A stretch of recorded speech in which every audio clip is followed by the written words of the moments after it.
Là. Bonsoir Alexandre. Hello Lucie. Écoute, heureuse de te voir et surtout gratitude que tu aies accepté ce recueil de témoignages. Merci infiniment. Ah bah, c'est avec plaisir.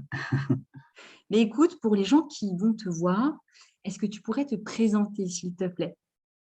Oui, et bah du coup, je m'appelle Alexandre Baé. Je travaille essentiellement dans l'orientation. J'ai créé une méthode qu'on appelle l'orientation intrapersonnelle. Et l'idée, en fait, c'est d'aider les élèves, mais comme les personnes un peu plus grandes, à se comprendre eux-mêmes, à comprendre qui je suis, pour ensuite trouver leur voie. Donc, il y a tout un travail autour de la connaissance de soi. Et puis l'idée, c'est qu'on va s'orienter en fait en fonction de ses besoins profonds. De quoi j'ai besoin, et puis après, qu'est-ce qui va me permettre en termes de profession de répondre à ces besoins. Voilà, c'est pas donc on n'est pas tant à réfléchir au métier en premier, mais à vraiment à qu'est-ce qu'il y a au fond et puis surtout qui je veux devenir à l'avenir. Quelles sont les valeurs aussi que je veux servir, donc c'est une orientation du sens, plutôt que ce qu'on pourrait parfois appeler de l'insertion plutôt que de l'orientation. Voilà. Et puis, voilà, l'idée, c'est avant tout de présenter l'orientation comme un voyage. Bon, ça résume bien la démarche. Waouh. Quand je fais la chose, j'ai une petite carte au trésor. Et puis l'orientation, c'est un voyage vers soi. Et puis une fois qu'on sait qui on est, qui on veut devenir, c'est beaucoup plus simple de trouver sa voie. Donc voilà ce que je fais. Et puis je fais des Waouh. formations donc, avec des apprentis d'Auteuil notamment. J'accompagne des jeunes à trouver leur voie. Donc je travaille beaucoup avec eux, des jeunes de 17 à 29 ans. Je fais parfois de la reconversion pour les adultes, toujours dans le thème Waouh. de l'orientation. Et puis, je forme des enseignants depuis un peu plus d'un an, justement, à ces méthodes et puis à d'autres outils, parce que bah, école et orientation, mine de rien, c'est lié. Et puis, je suis convaincu qu'il y a beaucoup de choses qui partent de l'école, donc ça me fait vibrer autant que l'orientation, en fait, d'être dedans. Voilà un Waouh. peu. Je bois tes paroles. Moi qui suis une fervente, en tout cas, une missionnaire de la connaissance de soi, je bois tes paroles. Parce que comme Julien Perron dit, tout part de l'éducation, en fait, on dira que tout part de la connaissance de soi. Ouais, tout part de soi. Bah, les deux sont beaucoup liés, hein. Bien sûr, Donc, bien sûr. Je suis d'accord. En tout cas, la question phare de cet entretien, Alexandre, est comment c'était à l'école pour toi? alors, pour moi, l'école, quand j'y étais, je trouvais ça pas très drôle. C'est pas amusant. Mais quand j'étais sur le banc de l'école, hein. Oui, oui, Et sinon, j'entends. quand j'étais dans la cour, j'étais là en fait pour m'amuser à l'école. Mais je trouvais pas ça fun et je trouvais ça un peu stigmatisant des fois, parce que j'étais pas le meilleur des élèves. Heu, J'étais plus dans les milieux, dans dans le wagon de fin en fait, tu vois? J'étais pas le dernier, mais j'étais pas loin des fois et bah, du coup un petit peu stigmatisant l'école. Mais quand j'y pense maintenant avec du recul et de la maturité, et bah, c'était quand même incroyable. Ce côté en fait, D'accord. innocence, tu vois? Le côté innocence qu'on a quand on est à l'école, il y a pas forcément les problèmes qu'on a quand on est adulte. Oui. Bah, ça, on le prend conscience quand on est adulte. Voilà, c'est et avec du recul, du coup, c'était quand même bien. Mais sur le moment présent, effectivement, c'était pas facile. J'ai eu du mal à trouver ma voie, j'ai eu du mal à me trouver moi, heu et puis j'ai eu tout simplement du mal avec, l'école en tant que telle dans les apprentissages. Quand tu dis, dans les apprentissages, tu entends quoi par là? Bah, je voyais pas forcément le sens de ce que j'apprenais et du coup, je bloquais, tu vois? Mathématiques, je bloquais, français, j'avais des -30 à mes dictées. Waouh! -30, mais attends, tu situes, ces -30, C'est primaire, 0 et collège? -0 en collège et puis, au lycée, c'était kiff pareil D'accord, et OK. bon après voilà, ça évolue. En fait, tu sais, moi, j'avais besoin que ça me parle, j'avais besoin de voir une application concrète, donc j'aimais bien les langues. D'accord. Tu vois? C'est marrant, j'aimais beaucoup l'anglais, mais j'étais pas bon en anglais. Mais j'aimais bien parce que c'était vivant, j'adorais ma prof d'anglais, j'adorais la bio, j'adorais la SVT parce que, bah, ça parlait de comment les choses fonctionnent, tu vois? Et j'ai toujours aimé comprendre un peu comment le monde fonctionnait et cetera. Donc les métiers, les domaines un peu scientifiques, j'aimais beaucoup. J'étais pas forcément le D'accord. meilleur, mais j'aimais beaucoup, tu vois. La physique, physique, chimie, ça me passionnait, mais par contre, j'ai eu une seule fois la moyenne, c'était au bac, j'ai eu 10, sinon j'étais à 6. Mais tu D'accord. vois, j'avais beaucoup de mal, mais j'aimais les choses, je trouvais ça intéressant de comprendre les choses, même si je comprenais pas tout. Le, le fond m'intéressait. Mais tu vois, D'accord. dans une classe de 30, 34, bah, on peut pas forcément faire de l'individuel. Et moi, j'avais besoin de beaucoup de temps, ou peut-être un peu plus de temps, ou qu'on me transmette le savoir autrement pour que ça me parle plus. Chose qu'on faisait pas forcément. Donc en fait, le wagon avançait. Je me rappelle de ça en mathématiques. J'ai beaucoup de mal avec tout ce qui est quand les lettres en fait sont venues dans les mathématiques avec f Ok. de x, tout ça. Alors là, complètement perdu. Et en fait, j'avais beaucoup de mal. Je me rappelle, bah, l'enseignante tentait de m'expliquer, sauf qu'elle m'a dit: «Bah, là, on va devoir passer à la suite», et puis on passait à quelque chose, mais je maîtrisais toujours pas la base. Ce qui fait que, bah, j'étais en difficulté dès le début. Donc D'accord. ouais. Et quand tu parles du français, donc Mmh dans mh. quoi les difficultés, tu les avais en français également?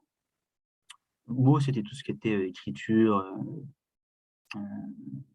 et les fautes d'orthographe, en fait. J'ai toujours fait beaucoup de fautes. D'accord, Mais ok. parce que voilà, faute d'inattention, et puis peut-être que ça me passionne, tu vois? C'est marrant parce que j'étais pas bon en français. Aujourd'hui, j'écris beaucoup, mais parce que en J'allais fait, faire ce parallèle-là. parce que ça me plaît. Je fais toujours beaucoup de fautes, je me fais corriger, mais j'essaye de faire un peu plus attention. Je vois vraiment, en fait, maintenant, la puissance des mots que je voyais pas avant, C'est et donc je me cool. suis Oh réconcilié là un petit là. peu avec le français. Ça, pour le coup, avec le théâtre. Je fais du théâtre, ça m'a beaucoup apporté personnellement, et puis ça m'a réconcilié un peu avec le texte, l'écriture, la lecture. Mais du coup, tu vois, on m'a transmis ça d'une autre façon. Avec le Ok. théâtre, je me suis remis au français, et le français tout court, bah, Et le théâtre, tu t'y es mis à quel âge? je m'y suis mis, au lycée, au lycée. Je devais m'y mettre au D'accord. collège, sous les conseils de ma prof de français, qui m'avait dit d'ailleurs, elle avait mis ça sur mon bulletin de notes. J'avais fait une poésie, j'avais 20/20. C'était la première fois où j'avais vraiment une note comme ça, Waouh. et elle m'avait dit: «À part un réel talent pour le théâtre, Alexandre est mauvais». C'était marqué comme ça dans mon Oh bulletin de mon notes, Dieu.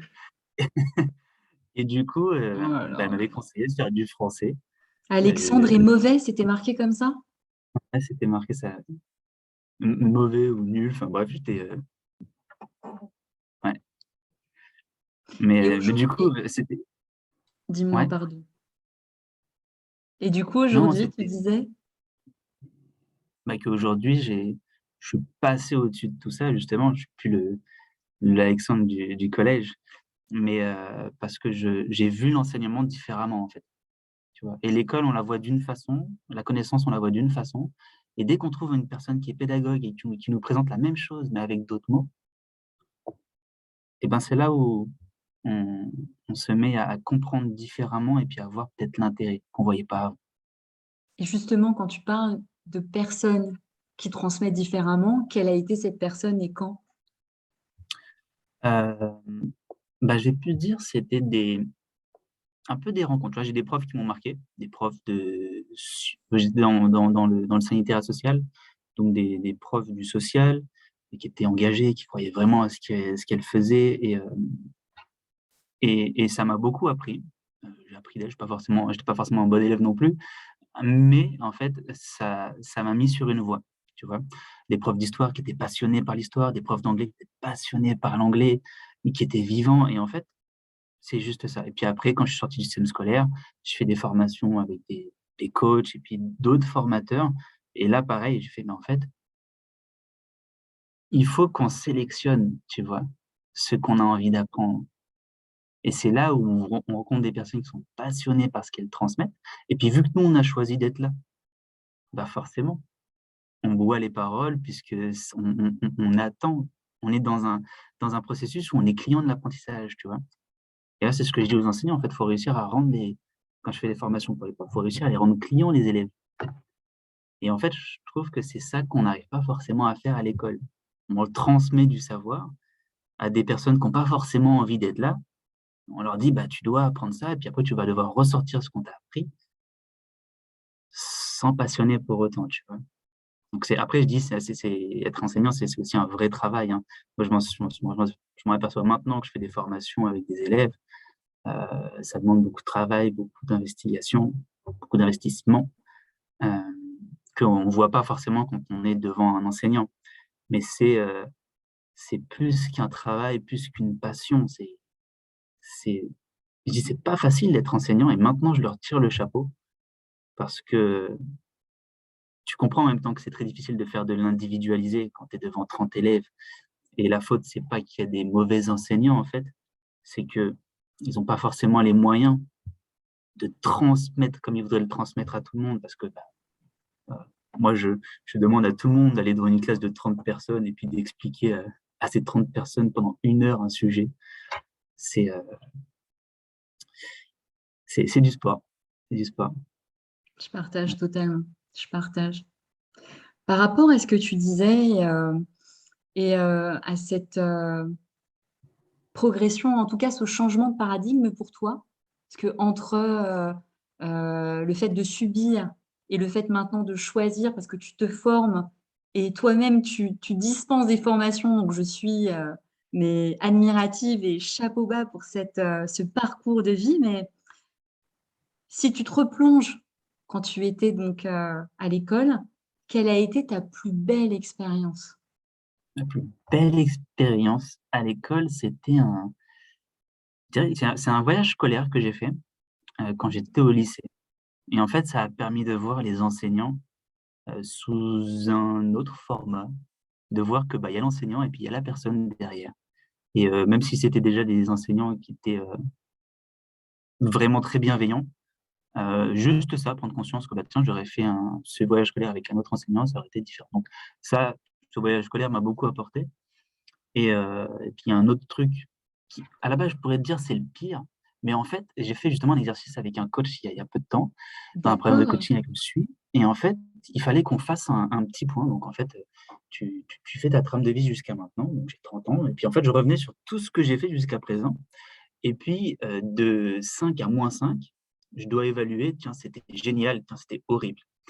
Et quand je suis arrivé à l'orientation, et ben en fait, sur le moment, c'était horrible parce que je l'ai vraiment subi. Et avec du recul, je fais: «Mais en fait, c'était génial» parce que si je m'étais pas trompé, si j'avais pas autant galéré dans mon orientation, bah, je serais peut-être même pas arrivé dans ce que je fais aujourd'hui, tu vois? J'ai galéré Ah, dans l'orientation, aujourd'hui, je me trouve très fort dans l'orientation parce j'adore. que je pense que dans tes difficultés, tu trouves en même temps tes forces, même tes plus grandes forces puisque tu as affronté cette difficulté et si tu es là aujourd'hui, c'est que tu l'as dépassée. Donc forcément, tu en sors, plus riche. Et donc l'orientation, je te dirais, c'est autant quelque chose qui m'a énormément apporté, qui est très beau parce qu'en fait, je suis ce que je suis aujourd'hui, un peu parce que mon orientation a été difficile, donc c'était très négatif, mais à la fois c'était très positif et c'est ça que je trouve intéressant dans cet événement, du coup. Oh, merci beaucoup pour ce partage, Alexandre. À chaque fois, je dis la même chose, tu vois, dans les témoignages, mais j'espère que les jeunes et les parents comprendront en fait et s'inspireront de ce que tu dis. Parce que c'est tellement vrai, enfin, il y a tellement de justesse dans ce que tu dis. Effectivement, ça peut être désagréable. Le scolaire peut être vraiment difficile, enfin des périodes difficiles, mais c'est dans ces périodes-là que l'enfant, enfin le jeune peut justement se trouver et par les opportunités, les expériences, peut s'orienter. En tout cas, merci beaucoup pour ces pépites que tu donnes. Merci. Ouais, bah, si tu veux juste rajouter un truc sur ça, tu vois? J'intervenais là, dans un lycée il y a une semaine et tu as une élève où elle est venue me voir après, elle me fait elle voulait, en fait, elle voulait continuer dans une générale, mais on l'a dirigée vers une voie professionnelle.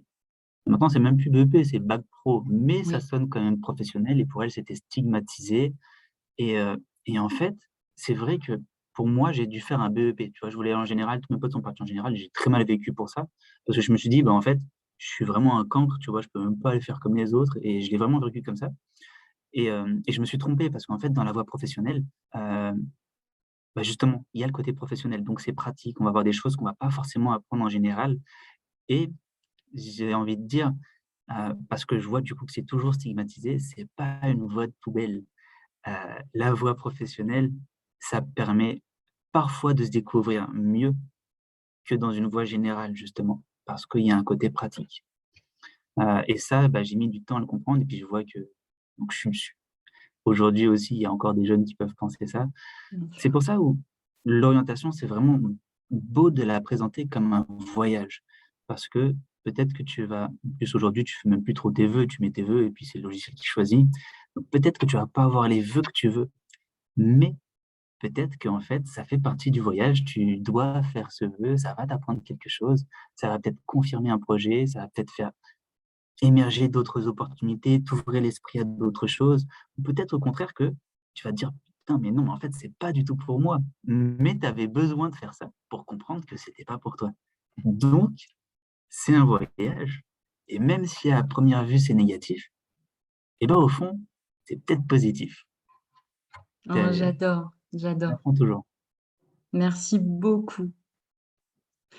Bah, avec Une plaisir. autre une autre question, Alexandre, mais je suis, curieuse de savoir quand est-ce que tu as pris conscience de tes talents et de tes forces, en fait?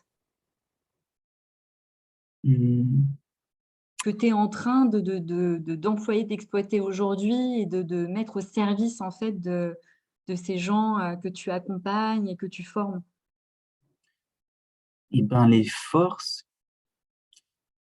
mmh, c'est les personnes avec qui tu es, en fait, qui montrent tes forces, tu vois? Moi, le 1er travail que j'ai fait, c'était un travail de direction et j'avais jamais managé, j'étais le plus petit d'une équipe. Je devais manager des personnes qui avaient l'âge de mes parents et au début, j'ai: «Allez, ça va le faire» et en fait, c'était pas facile.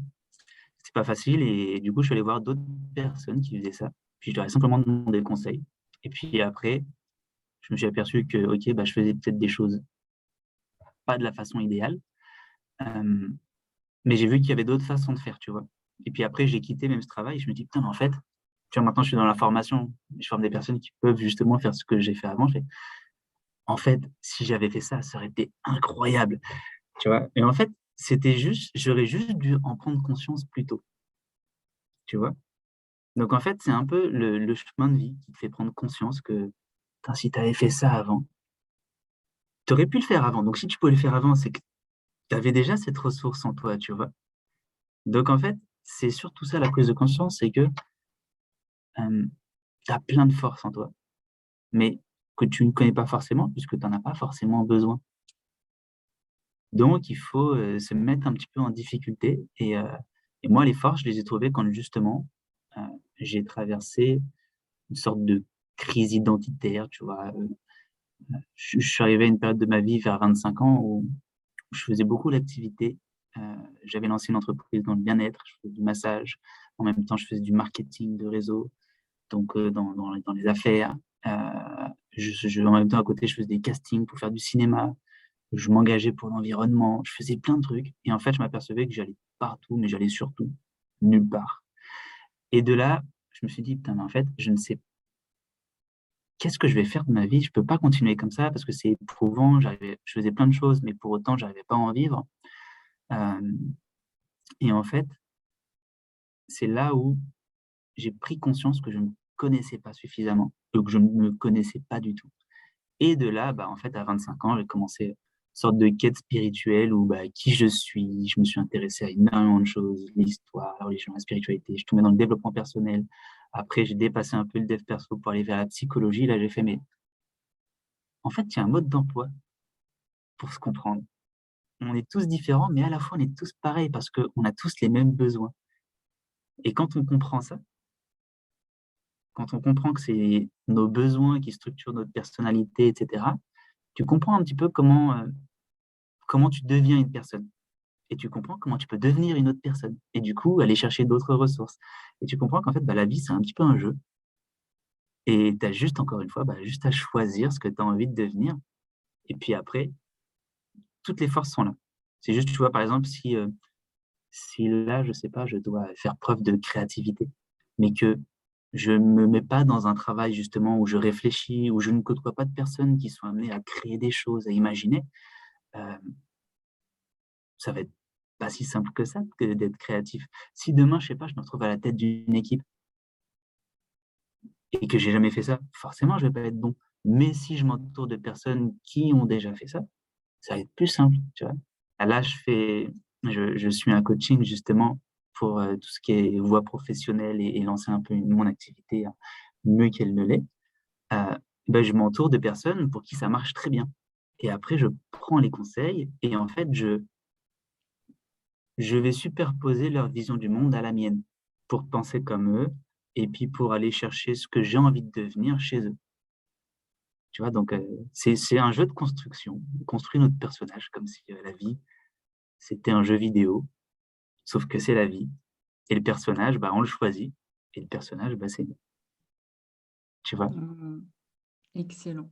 Et à la fois c'est amusant, à la fois ça maintient en haleine parce que du coup, bah, tu ne cesses jamais d'apprendre.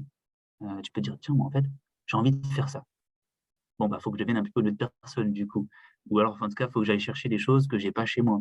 Tu vois, je vois ça, moi, avec les jeunes, quand je les ai au début des accompagnements, des fois. J'accueille des jeunes avec apprentis d'Auteuil qui sont très éloignés de l'emploi et il n'y a pas d'expérience. Mais simplement, en fait, il n'y a pas d'expérience professionnelle, mais il y a beaucoup d'expérience personnelle. Donc, ces expériences personnelles, qu'est-ce qu'elles nous disent de vos forces? Et c'est là où ils prennent conscience que, ah, bah ouais, j'ai pas fait de cours de com, ni de formation sur la communication, mais je peux vendre des choses, tu vois, je suis un bon communicant de manière naturelle, même si j'ai pas fait de formation, tu vois, on a tendance à raisonner en termes de diplôme. Bien Bon, sûr. c'est pas parce que tu as un diplôme de com que tu es un bon communicant, c'est parce qu'un un diplôme de manager que tu es un bon manager. Ah Ça oh part que encore oui. une fois de qui je suis et comment j'incarne mes valeurs. Donc voilà un petit peu. Non.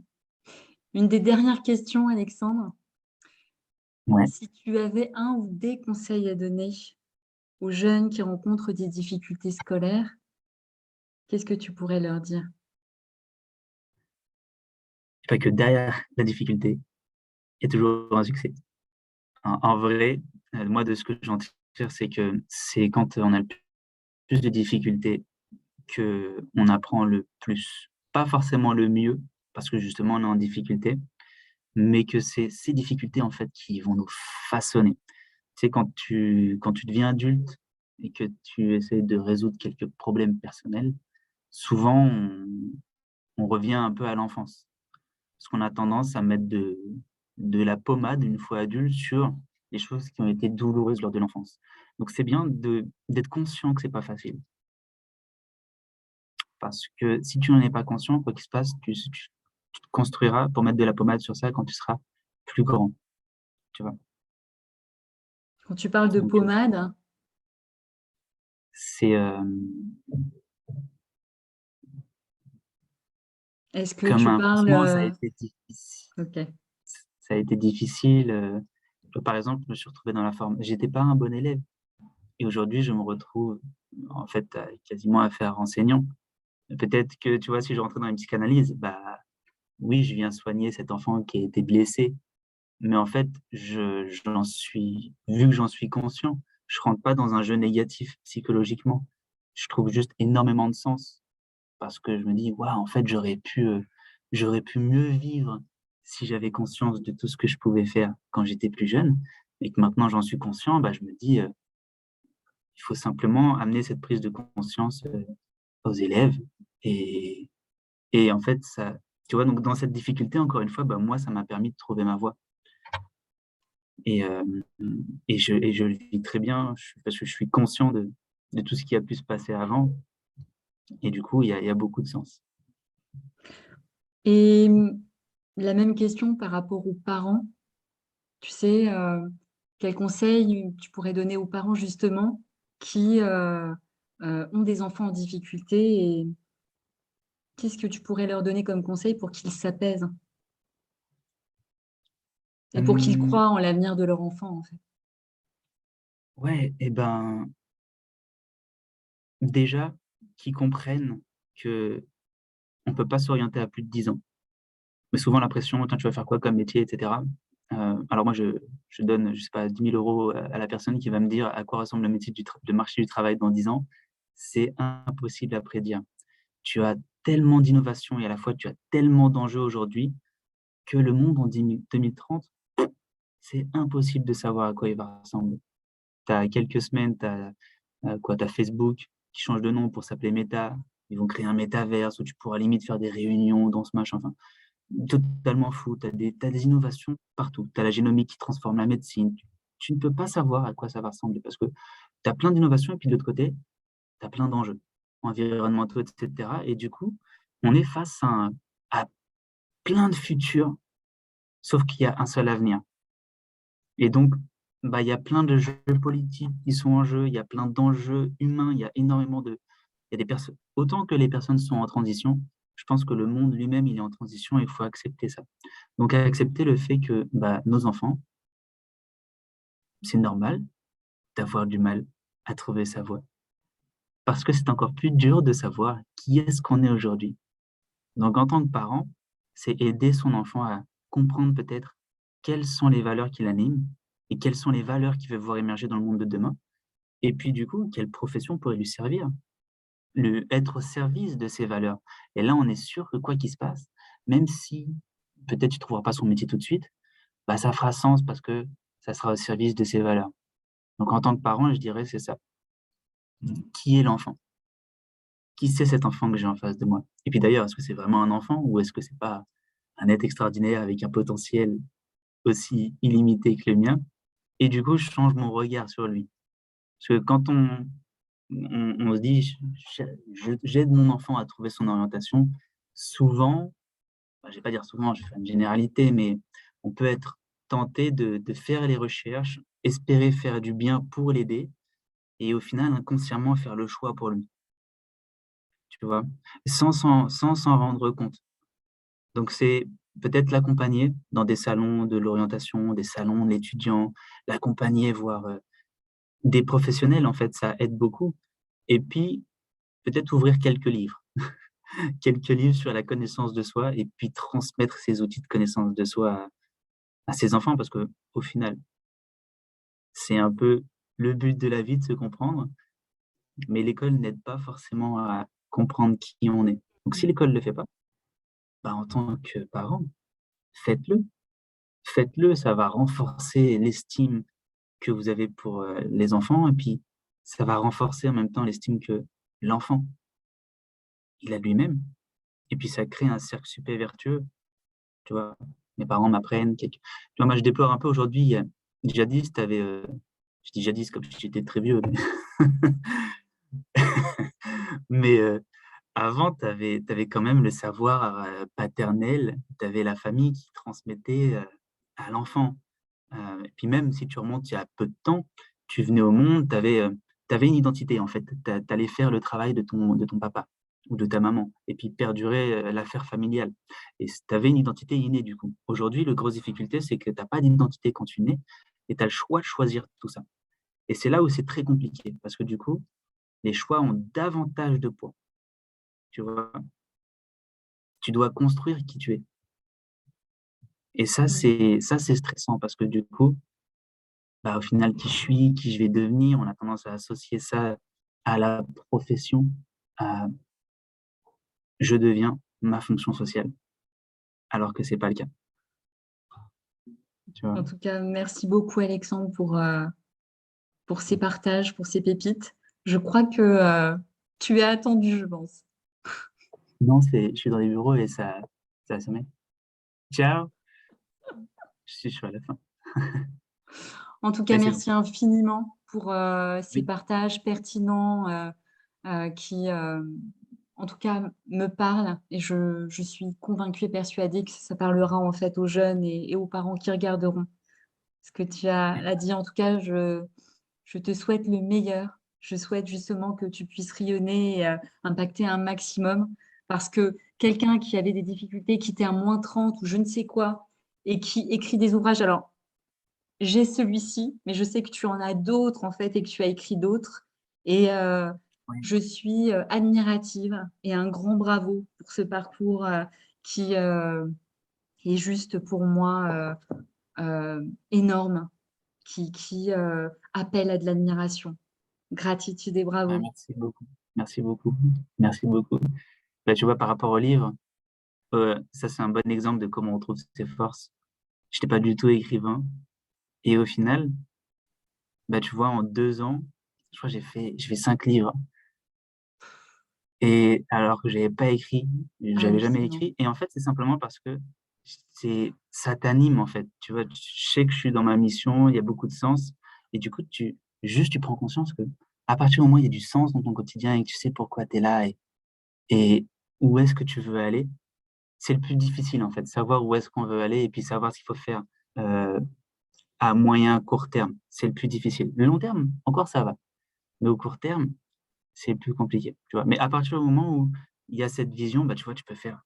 Jamais tu m'aurais dit, ne serait-ce qu'il y a 5 ans, tu vas écrire, un livre. Je ferais: «Ah bon? Tu vas écrire 2 livres?» Je ferais: «Ah ouais, tu vas écrire 2 livres en un an?» Je fais: «Déjà, faut que j'écrive peut-être quelque chose» et au final, je me suis retrouvé à en faire 5, tu vois? Mais et c'était pas prévu, en fait, c'est venu petit à petit, ça s'est superposé. Rien n'était prévu, tu vois? Je fais un jeu sur l'orientation avec, bah, Sandra Meunier que tu connais, Oui, oui. qui est fantastique, moi-même, tu vois, cette personne-là était pas dans l'orientation, mais elle a transformé la façon dont je vois et dont je fais de l'orientation.